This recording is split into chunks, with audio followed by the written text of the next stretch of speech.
welcome, friends, viewers, spectators, players, captains, to Admin's Office. A little bit of a look behind the curtain, behind the scenes, to get some more transparency of what has been going on and what we want to do to improve our broadcast and our events, and to go over some of the feedback that we have received in the past month or so.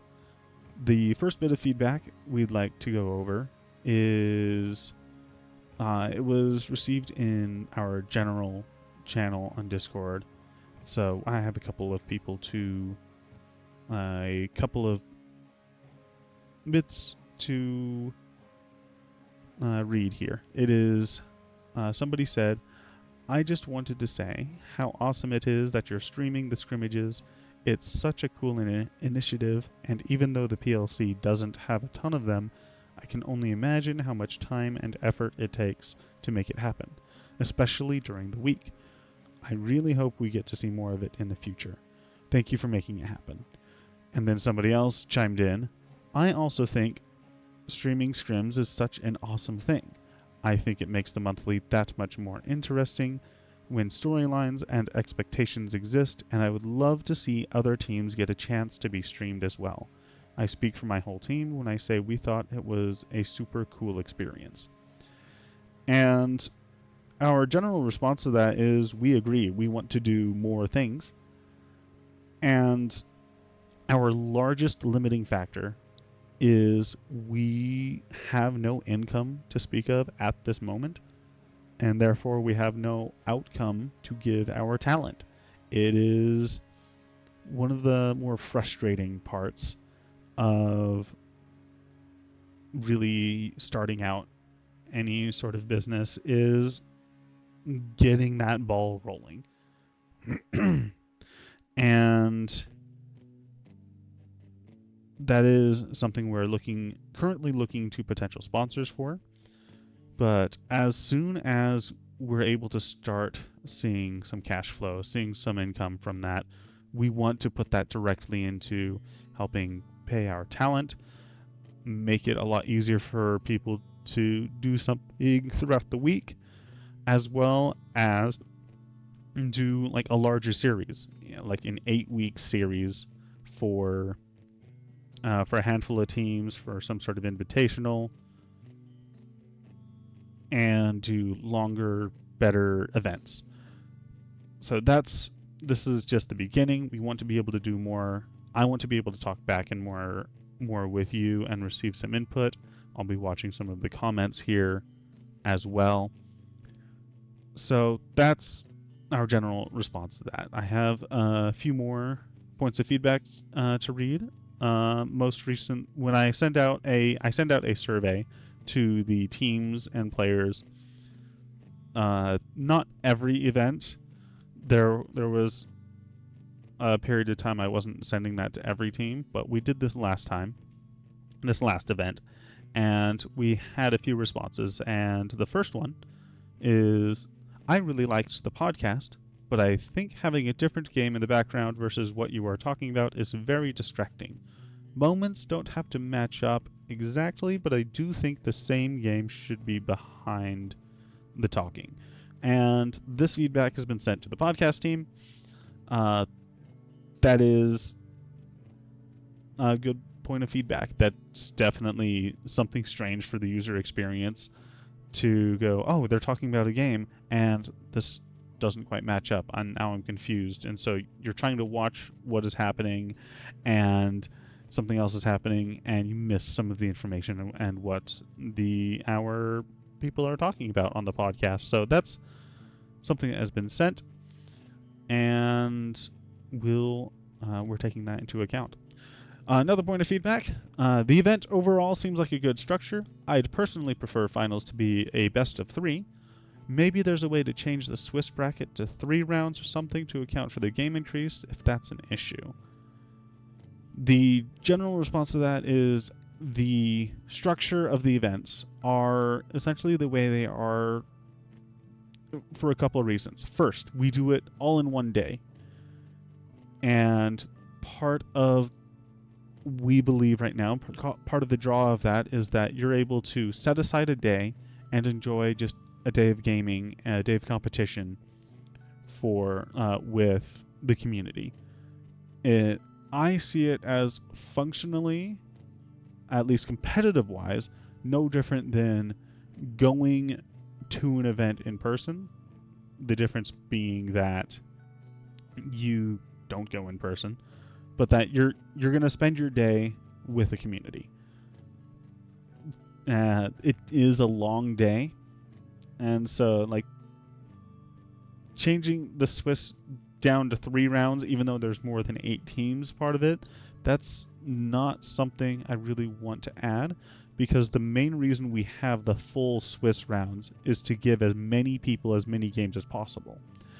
That's one of the reasons why we don't do bracket, is if we do bracket, it would have to be single elimination. That means half the teams get out after one game.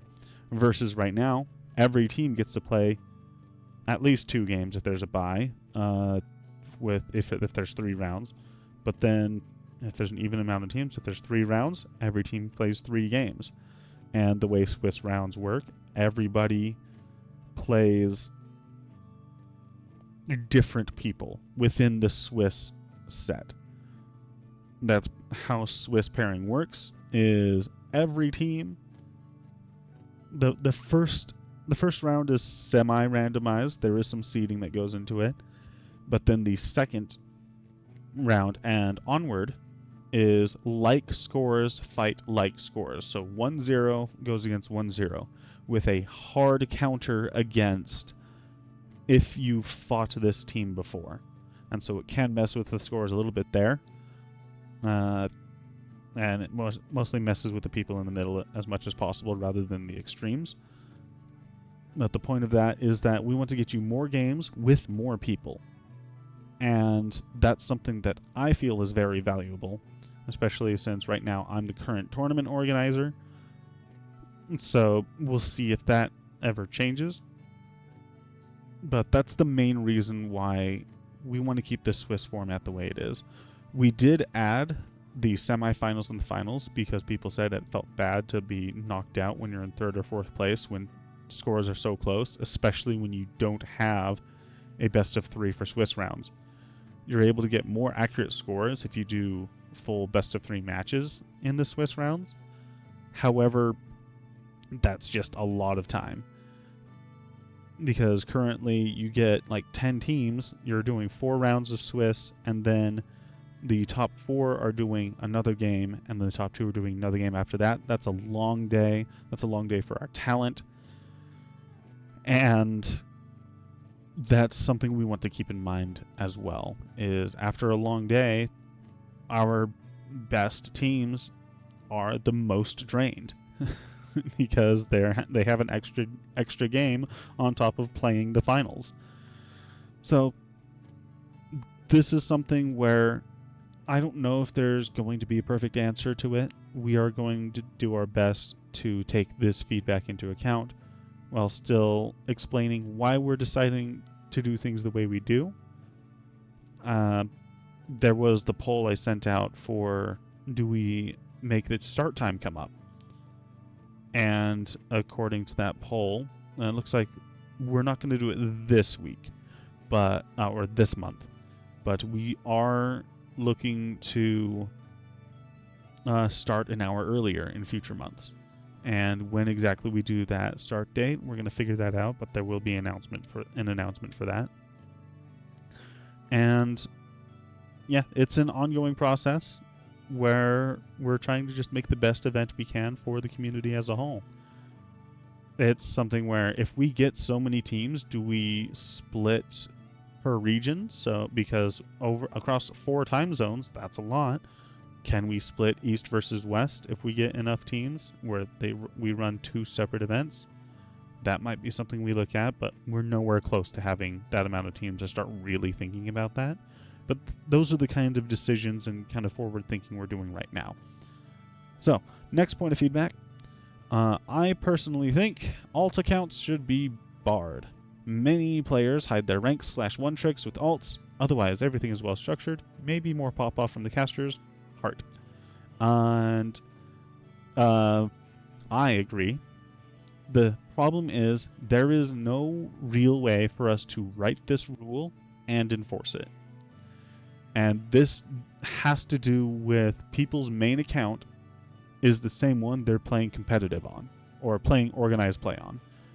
The difference being that they're both competitive, but ranked and organized play are two very different beasts, where I mostly play support, but if I'm playing an organized play, I might go and play jungle for this team, and my play is not going to reflect in my OPGG.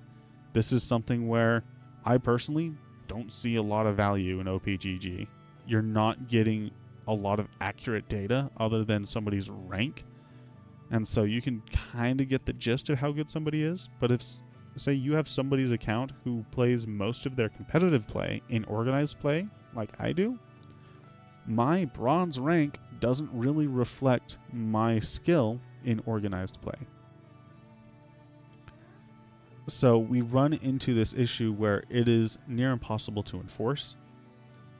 When I play a mid lane Lux and LeBlanc for a team, I've never played that in ranked, and so it'll never show up. Yeah, Shazbot says Shazbot didn't play mid until tourneys. So unfortunately, this is something where it becomes a self-balancing thing the more you play organized play, and you start seeing these same teams, and you can talk strategy with other teams. We put up the VODs as much as we can for us, and since our top 2 teams are always streamed, it is also another self-balancing thing where you can watch the top teams play, kind of see what their strategies are, and you can play around them, especially when you meet them in the Swiss rounds. And then that makes it harder for the best teams to stay on top, and it forces them to adapt as well. So everybody, it becomes this more crucible of improving each other. And I believe that's the big value in organized play.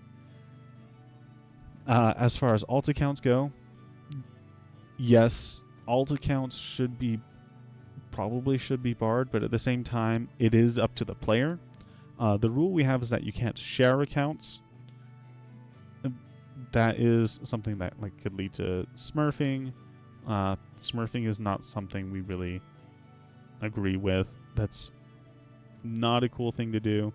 It does ruin kind of the ranked competitive ladder, but that also goes into that's not something that necessarily affects us, because if you start going off of organized play and you start paying attention and don't look at OPGG, you'll have a better experience.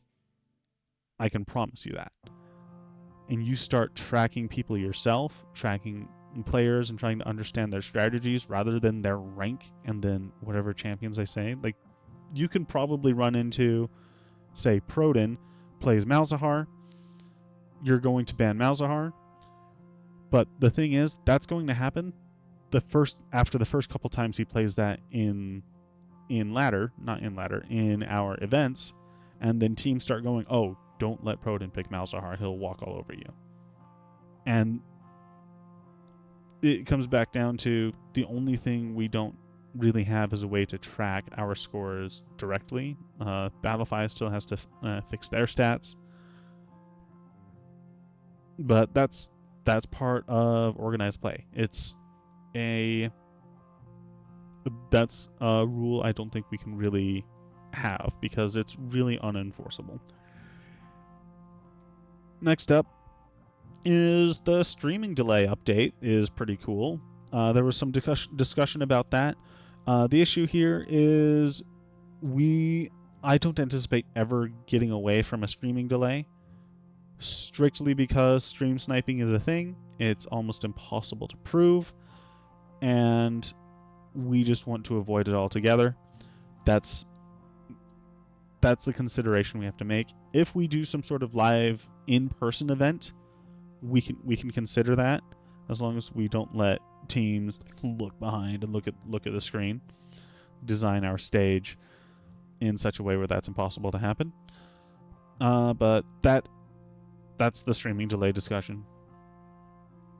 So that's the feedback that we've received. I think the rest right now, I want to go over a rules update.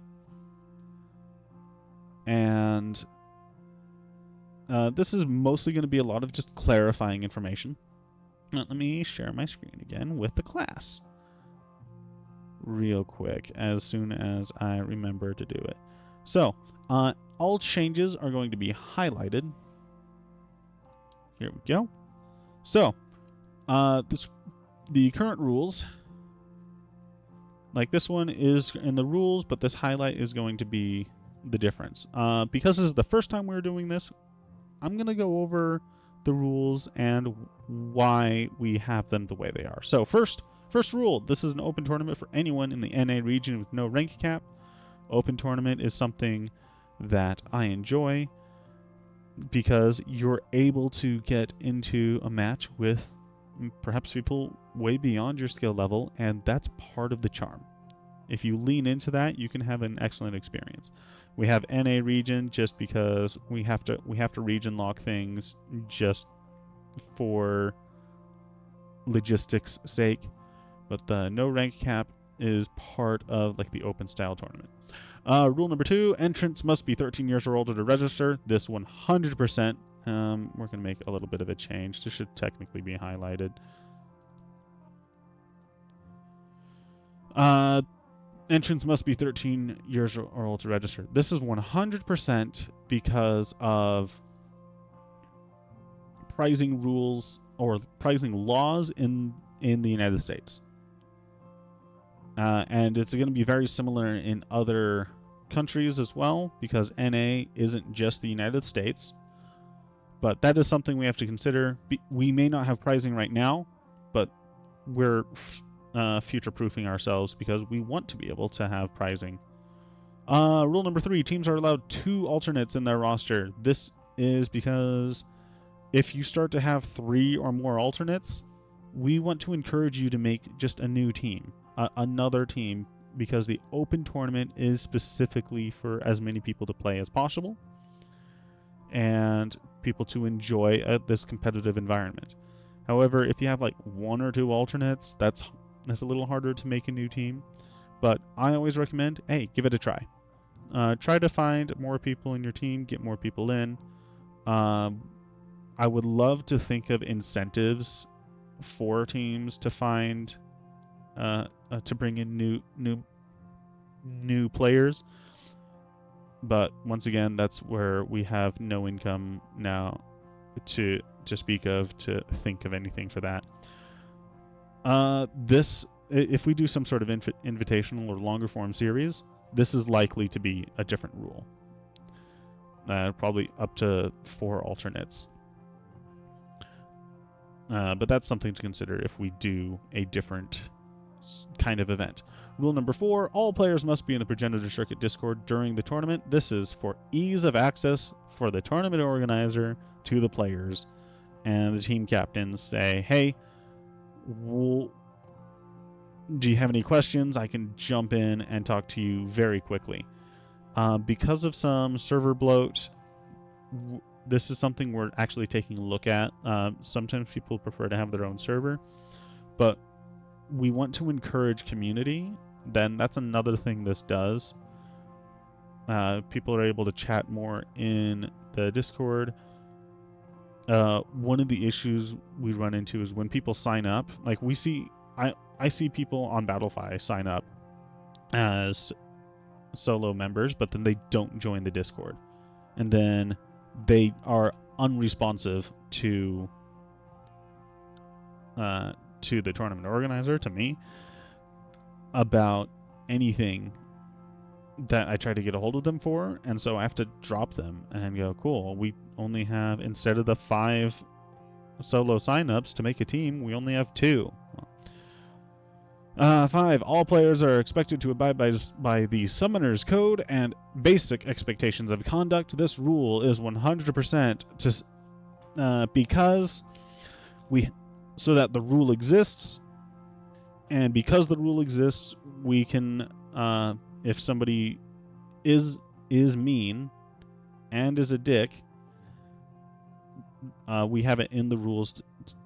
They can't hide behind, like, well, that's not part of a rule. No, it is. You have to actually be a basic, decent human being. Don't be rude to people. Number 6, any champion that is released in the past 14 days is not eligible to be picked. This is a pretty straightforward. We want to avoid any huge game-breaking bugs. 7, players may only be registered to one team and are not allowed to change teams after registration is closed. This one is obvious on its face. However, the not allowed to change teams after registration is closed. Also, people are not allowed to add or remove players from their roster. We in the past couple events, we've been a little loosey-goosey with this, allowing emergency subs and such. But part of that is we're going to have to start cracking down on this, especially as we start getting larger. Because allowing an emergency sub in, say a team gets to finals with their roster, and then they sub in somebody for the finals game. Well, that's not the team that made it to finals, or one of their alternates. And so, all of a sudden, all this planning that went into trying to plan around this team and the information, it changes. And this also leans into where this will probably burn some teams.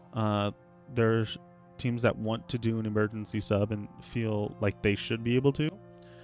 They're going to be hurt by this, but it's something we have to hold to in order to maintain the integrity of the competition.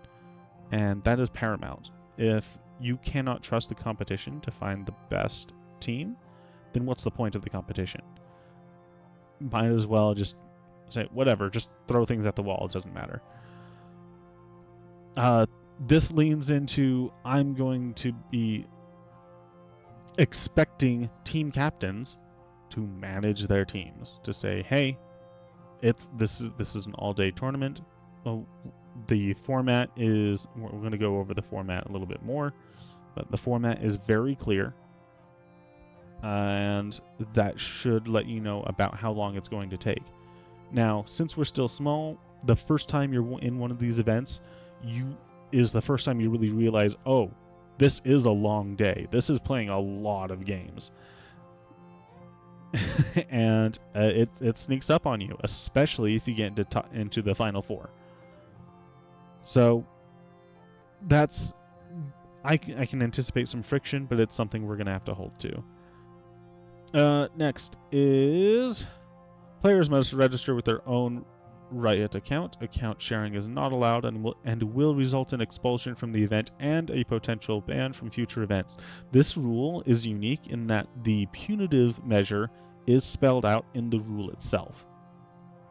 It is that important that account sharing is not allowed, that the punitive measure is you will be expelled and you might get banned just right away. Number 9, if a player is expelled from the event, the team can continue to play even with less than a full team fielded. This rule exists because I think it's cool. It doesn't necessarily have to exist. It's not likely it will ever happen, but if somebody, for example, gets expelled because they are caught account sharing, a team can go, cool, well, we're still going to play with 4 players. Because why not? That seems pretty cool to me, actually, to allow that. So that is the gist of that one. Let's go to the next one. Teams must post their OPGG information in the correct Discord channel, or the Discord channel listed, as soon as possible after registration. We're also a little loose with this. maintaining the OPGG chat and sheet is a lot of work, and like I discussed earlier, is OPGG is going to get you a lot, not inaccurate data, but a lot of missing data. We had a little bit of the discussion around that before. And Shazbot, yes, Summoner's Code is still a thing. You don't have it memorized? Oh, I actually used to have it memorized to be able to get on people for that, but it's just don't be mean.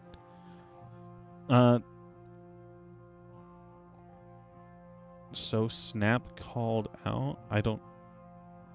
Oh, are you talking about me calling you out for the Summoner's Code?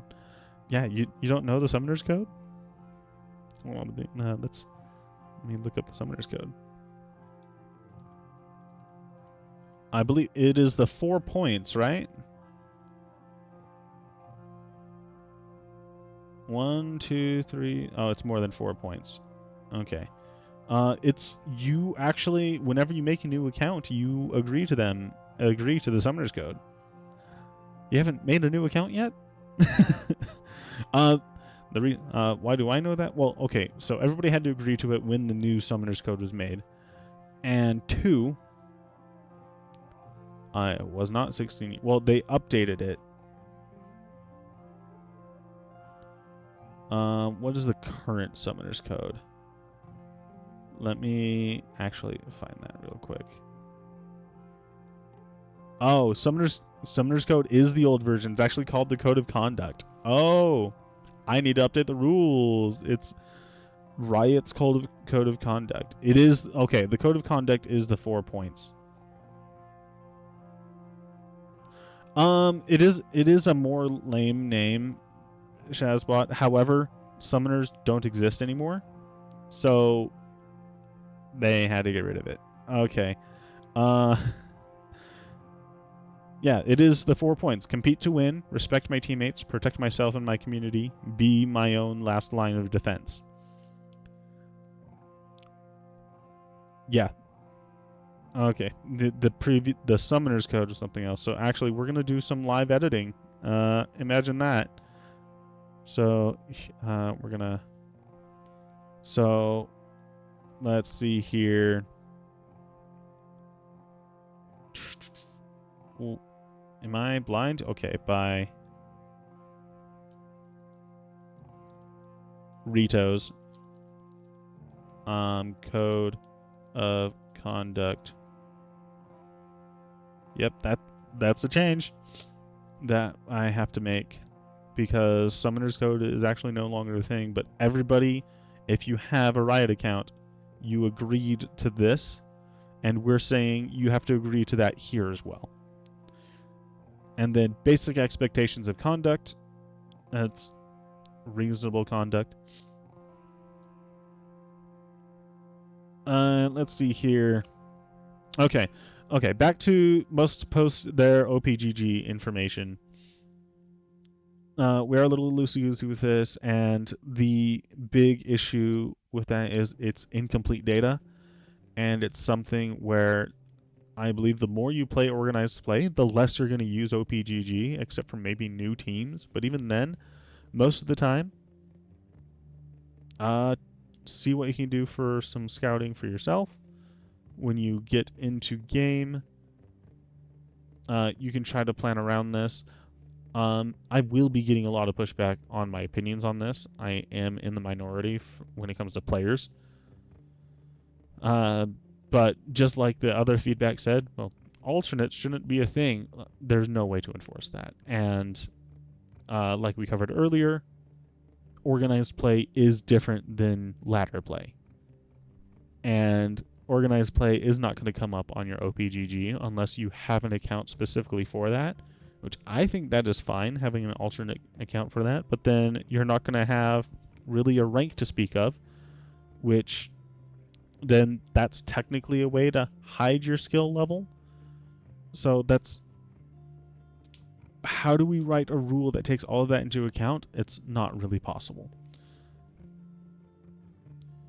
Okay, this last one was added. Team captains or another team representative must join the captain's meeting that happens 30 minutes before tournament start to check in their team and receive final instructions. The team captains and then other people who have joined the captain's meeting. In fact, anybody is welcome to join the captain's meeting. The main issue why it's not necessarily easy to join is because I don't want to ping every player when I start the captain's meeting, but I want to ping every captain when I start the captain's meeting. So this is something where I'm going to probably allow players to join. It'll be more open, and I'll just ping the team captains in a different channel. But that is something to consider. As far as the captain's meetings go, it's basic information. It actually covers specific. In fact, I have my list of specific information I have to cover in the captain's meeting. First is confirming the amount of rounds that we play today. So it's like there are this amount of teams, there are 10 teams, therefore there are 4 rounds, confirming there are 4 rounds going into the Swiss rounds. I go how to find your match, how to get into your match, go to Battlefy, copy the tournament code, where to put in the tournament code, and the expectation is our team captains share with their team, or the team captain can get into the lobby and then invite their team.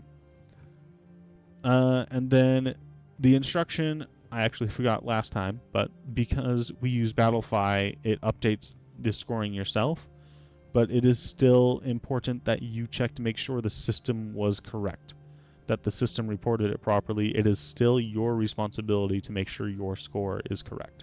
If it is not correct, you let the tournament organizer know as soon as possible, because we want to keep things rolling. And then the last thing that's on the captain's checklist that is the streamed game does not start when the captains are told to start their game. There's a message that goes out to the team captain saying, "Hey, you can start your game now." It's also in the team captain's chat where we post which teams are getting streamed, because I don't want to, as the tournament organizer, talk to every player. I want to interface with just the set people. Otherwise, it starts to get really crazy.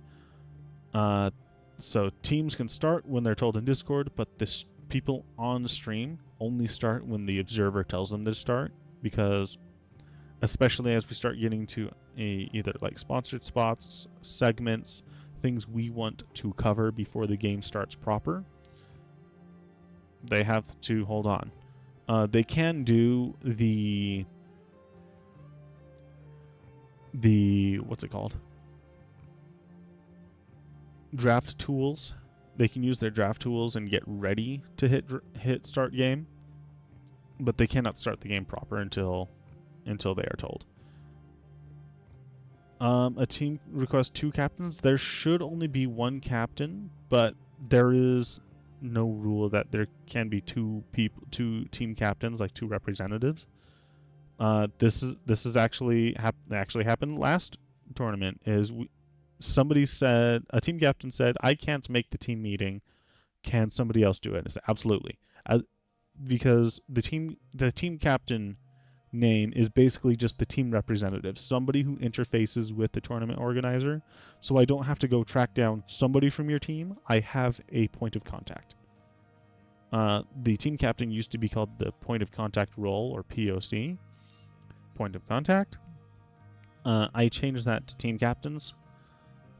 It was a little bit more clear of kind of the expectation, but it does muddy it up just a little bit, as well as sometimes a lot of teams will have a team captain like be the coach, and the coach can be, even though the coach is not a player, the coach can take the role of the team captain, but it's basically a representative of the team to the tournament, so that any information that I have, I can talk to the team captain and have somebody I can go to. And so choose your team captain that you trust will be responsive. The next part of our rules is the format. Most of this is just a little bit of changes. Format 3 to 5 Swiss rounds. That depends on entrance. Each Swiss round will be best of one match. Match is just added. That's the only change. Just for clarity, the top 4 teams after Swiss rounds are complete will compete in a single elimination bracket in best of 1 matches to determine the champion. And then this was added. Seeding for the top 4 cut is determined by their Swiss stage ranking. And as I say, first place will go against 4th place, second place will go against 3rd place. That is standard bracket seeding for 4 entrants, 4 teams. And there was a team happened last tournament was their semifinals was like, we just fought these guys. I'm like, seeding go burr. that's just how it goes sometimes. And because of how Swiss rounds work, because the top 4 cut are the top 4 teams, it is almost always going to happen where the top 4 teams are going to have gone against each other in the semifinals. They fought each other before, and the finals will have fought each other before.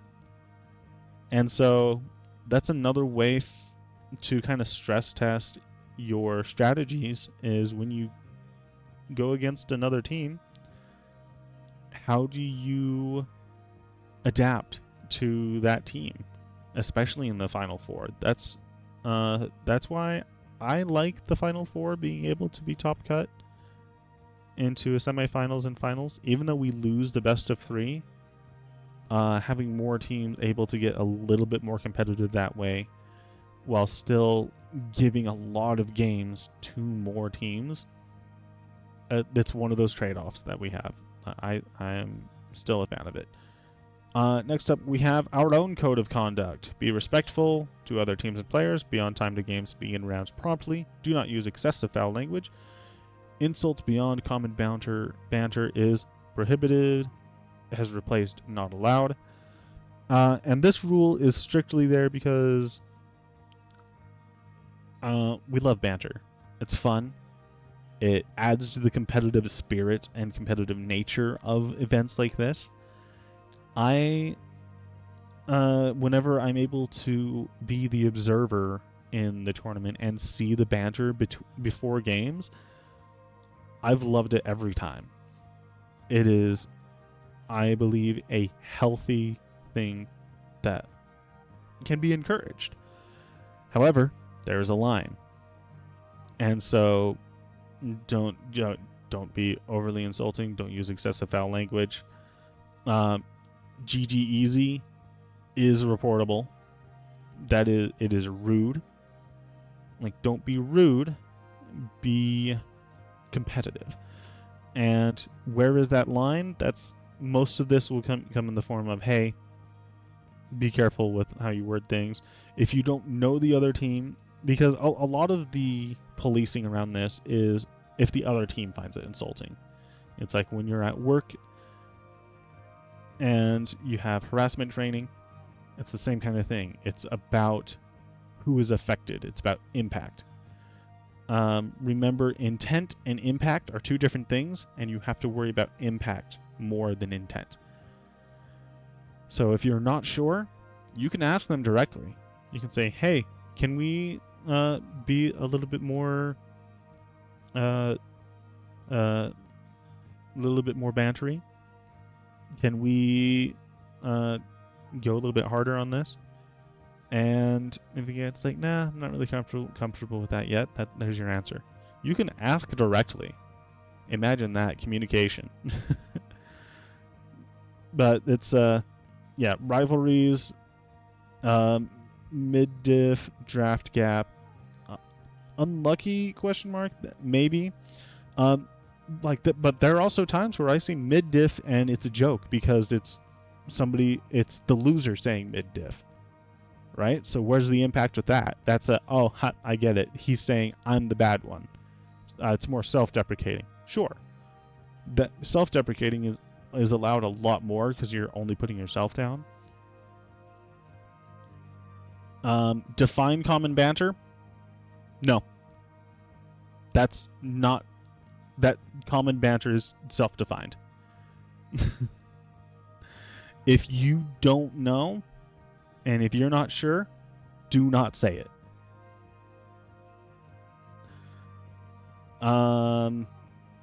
Saying unlucky, I don't think that would be really insulting. I rarely have seen unlucky be insulting. I can't think of any instances off the top of my head. But yeah, it is common banter is self-defined, and you can take that to mean as if you are not sure, do not say it. But there are times where you can say things to your friend. You can say GG easy to your friends.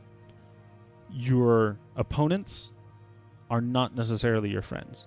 They can be, but if you don't know them, just don't say it.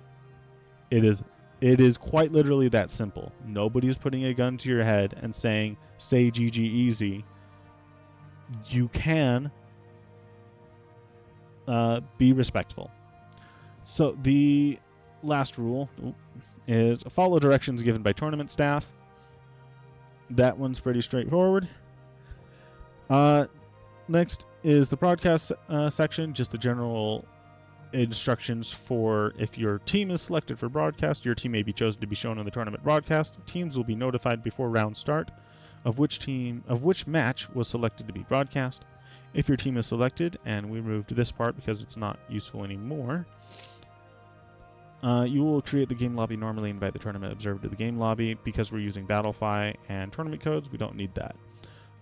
Then you will not start the match until directed by the tournament observer. The tournament observer is a part of tournament staff. Their instructions are to be followed as such. That's to code of conduct. In fact, this is likely there are little tweaks we're making all the time, and in fact, next time I'll probably move this to probably number 11 to follow directions given by tournament staff, because that should actually be in the general rules now that I think about that. But we're setting this as the rules, and I'll next admin's office will cover more of that.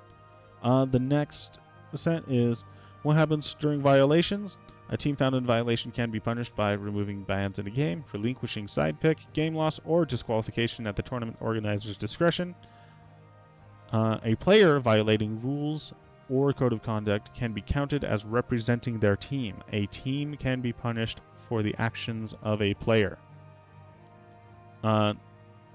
Because that's where, like, removing bans, if somebody says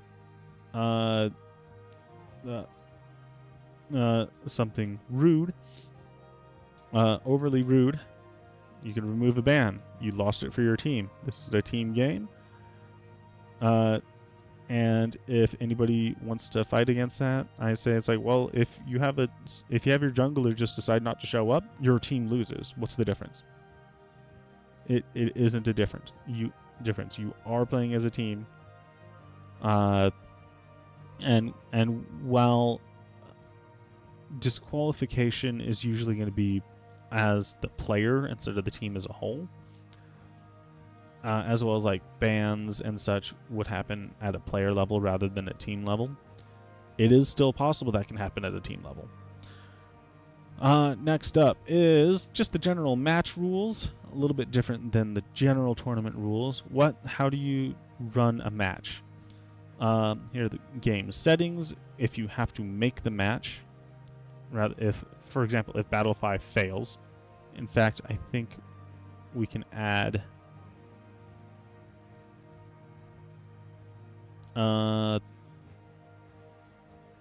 we don't have to really add instructions of if Battlefy fails, you can just remake the match. So, or like make the lobby yourself. That's fine if the tournament code just gets broken. But the team that gets to pick which side to play on will be done by random determination the teams agree to, usually a coin flip. The teams can call for a tournament official to make the coin flip if there's disagreement. This was removed because Battlefy has the coin flip, And the exceptions for finals after the first game, we don't have a best of 3 of the finals, so we remove that for this rule set. If we get best of 3 events, that'll definitely be added back in. Either team may request to use a third-party drafting tool for pick ban phase. The game must still be played as a tournament draft game. We don't need this rule anymore because of tournament codes. But if the tournament codes fail, match rules are defined here. Either team can call for a double-blind roster pick instead of team. This means that if a team has alternates, a team will submit their roster of players for the specific game. The tournament official will then reveal both rosters for the game.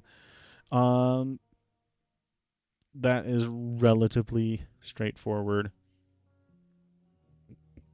Kodo Draco, GG Easy is 100% not common banter. 100%. GG Easy is very rude and is a reportable offense. Let's see. I feel like having common banter being written but not providing allowed/disallowed examples opens the door for a lot of people saying things production feels is not allowed. And sure, that leans into be conservative. If you can't say it to just some random person, do not say it. This is a lot easier than people make it out to be. And a lot of people are more sensitive than you think. Sure, language evolves, but GG Easy is rude. That's one of the clearest examples. There have been that you can say that to friends, you cannot say that to strangers. So once again, that goes back to if you're not sure, just don't say it. Because here's the thing, if we start defining specific terms, now we have to do that to everything, and then that becomes the entire rule set. And it goes, oh, well, in this case, it'll be... If you're not sure, just don't say it. It can't be defined, and especially because as language evolves, like Shazbot is calling out, this is something where I cannot really teach you how to be a respectful person. Unfortunately, I can only set the rules, and unfortunately, that's one of those things where you do have to treat it like the workplace at times, or you treat it like school. For our non-adult audience, is you can't just go around saying things that you could say around your friends just around strangers. That's how the world works in general. And because common banter changes constantly, we should not define it in the tournament rules. And if it seems like I'm being like overly loose, yeah, it's because we have to be.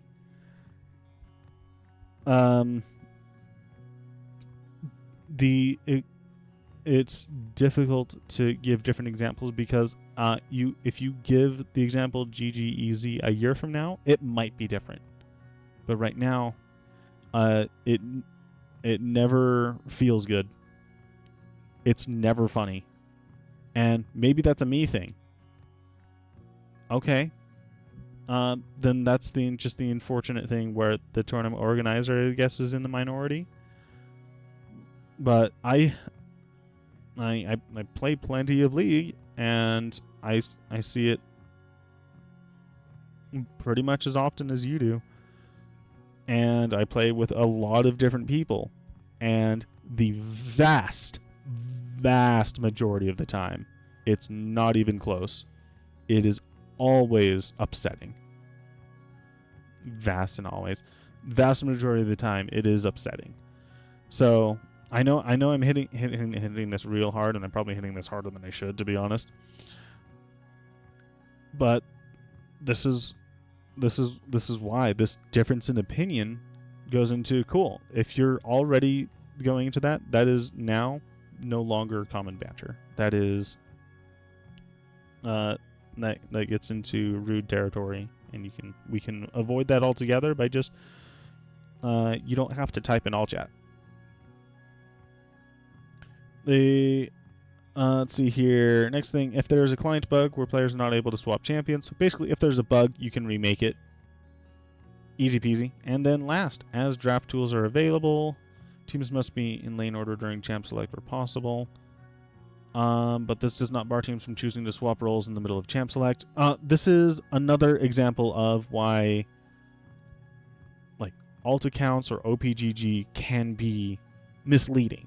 Because if I have a pocket pick Jhin, I main support, but we start getting into where our last pick and Jhin happens to be the way to clinch it, I should be able to go into the ADC role, even though I was first planning to go into support role, and I should be able to swap into that. That's what this rule is explicitly allowing. And because we should, as a team, be able to play our best strategy, is I can pick that champion, swap to the ADC, have the ADC go into just a general support. Let's say Janna, Jhin, for a specific thing we've been having as a pocket pick, because that's also part of the excitement. Somebody pulls out a pocket pick for a specific strategy. For example, the Misfortune support that happened a while ago. That was a specific pick against Zyra. Stuff like that should be rewarded and should be, in this case, as we have, explicitly allowed. So that's why we say we must be in lane order where possible, but you can still swap. And so lane swap, role swap, yes. And it's just, if you're planning to go top lane, be in that top slot, and then jungle, mid, ADC support, because that's easier on production, easier for readability. Our overlay is going to get better. It is still in beta. League of Broadcast is still very cool. There's still a lot of weird bugs, especially since it was completely broken last time. But there you go. That's the current rules update. Yeah, that was a lot of talking. The last part is, do we have any more questions? I think I caught most of what people were talking about. Does anybody have a game they would like me to review? Have a little bit more of a casual game review for things. If not, let's see if I don't have a recent game to review, actually. I mean, we only have our limited viewer set. I think we have a bunch of people playing right now in a scrim. Here we go. So if we don't have a game review right now, I want to try to do a game review. So let's see if I can pull something up. Oh, I really just don't have anything. I have not been playing Summoner's Rift lately. I don't want to review my games anyway. I'm not as competitive as I used to be. Just a lot of Doom bots. But if we don't have anything, then I think that'll be the end for today. Catch next week. It probably won't go nearly as long for this first part. We definitely want to go over feedback and have this kind of thing. We have sometimes some really hard stance to uphold, and other times we want to have just kind of the back and forth of how things are going. But thank you for joining, thank you for listening, and yeah, we'll see you on the Rift.